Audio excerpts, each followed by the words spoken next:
বিছানার চাদর গায়ে পেঁচিয়ে গুটিসুটি মেরে বসে আছে এক কিশোরী। চাদরের বিভিন্ন জায়গায় ছোপ ছোপ রক্তের দাগ, চোখ মুখে ভয়ের ছাপ স্পষ্ট। অন্ধকার রাত, টিমটিম করে জ্বলছে মোমবাতিগুলো। পাশেই ছড়িয়ে ছিটিয়ে আছে বিভিন্ন সুগন্ধি ফুল। বারান্দায় ইজি চেয়ারে বসে একের পর এক সিগারেট পোড়াচ্ছে জিয়ান রেজা চৌধুরী। সদ্য পাইলটে জয়েন করেছে। বয়স 28-এর কোঠায় হলেও দেখতে 25 বছরের যুবক। লম্বা চওড়া শরীর, উজ্জ্বল বর্ণের গায়ের রং, ধূসর রাঙা চোখ। কিছু সময় পর উঠে এসে কিশোরীর সামনে বসলো। সিগারেটের শেষ টান দিয়ে ধোয়া নয়নার চোখে মুখে ছাড়লো।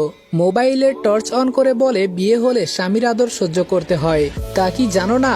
নয়না চুপ করে আছে। শরীরে অসহ্য ব্যথা, চোখ থেকে টুপটুপ করে অশ্রু ঝরছে। জিয়ান বলল, বয়স কত তোমার, নাম কি? নয়না তবুও চুপ করে আছে, চোখ থেকে অঝর ধারায় অশ্রু ঝরছে। জিয়ান রেগে বলে, বোবা নাকি তুমি? যেটা জিজ্ঞেস করলাম উত্তর দাও। নয়না তবুও মুখ থেকে কথা বের করলো না। জিয়ান নয়নার বাহু ধরে বলল, নাম জিজ্ঞেস করেছি তো, উত্তর দাও। নয়না কাপা কাপা কণ্ঠে বলল, সুনয়না। জিয়ান বলল, তোমার বোন কোথায়? নীলাঞ্জনা কোথায়? সুনয়না বলল, আমি জানি না। জিয়ান বলল, আমাকে বিয়ে কেন করলে? কবুল কেন বললে? তোমাকে শোপিসের মতো সাজিয়ে রাখার জন্য বিয়ে করিনি। ভালো না বাসলেও আমি প্রাপ্তবয়স্ক পুরুষ। আমার শারীরিক চাহিদা আছে, সেটা তো বউ হিসেবে তোমাকে পূরণ করতে হবে। কবুল যখন বলেছ তখন তো আর নিস্তার নেই। এটা বলেই নয়নাকে আবার কোলে তুলে নিল। নয়না কাঁদো কাঁদো কণ্ঠে বলে, প্লিজ আমাকে ছেড়ে দিন, আমি আর সহ্য করতে পারবো না। অনেক ব্লিডিং হচ্ছে, আমার পুরো শরীর ব্যথা করছে, প্লিজ ছেড়ে দিন। আর ব্যথা দেবেন না ভাইয়া। জিয়ান বলল, বয়স কত তোমার? সুনয়না বলল, ছেড়ে দিন আমাকে, আমি সত্যি বলছি আমি মরে যাব। জিয়ান নয়নাকে বেডে রেখে লাইট অন করলো। নয়না আরো ভালো করে নিজের শরীরে চাদর পেঁচিয়ে নিল। এলোমেলো চুল, ফর্সা চেহারাটা লাল হয়ে আছে, চোখে লেপটে আছে কাজল, ঠোঁট জোড়া ফুলে উঠেছে। মেয়েটাকে দেখে এবার মায়া হচ্ছে জিয়ানের। জেদের বসে এইটুকু মেয়ের সাথে জোর জবরদস্তি করা উচিত হয়নি। জিয়ান নরম স্বরে বলল, এখনো ব্লাড আসছে? নয়না মাথা নাড়িয়ে সম্মতি জানালো। জিয়ান বলল, ওয়াশরুমে যাও আর চেঞ্জ করে আসো।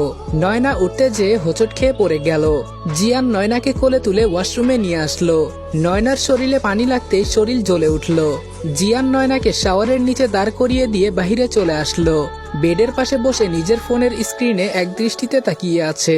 কি সুন্দর হাস্যোজ্জ্বল মুখখানা। কে বলবে এই মেয়েটি তাকে চরমভাবে ঠকিয়েছে?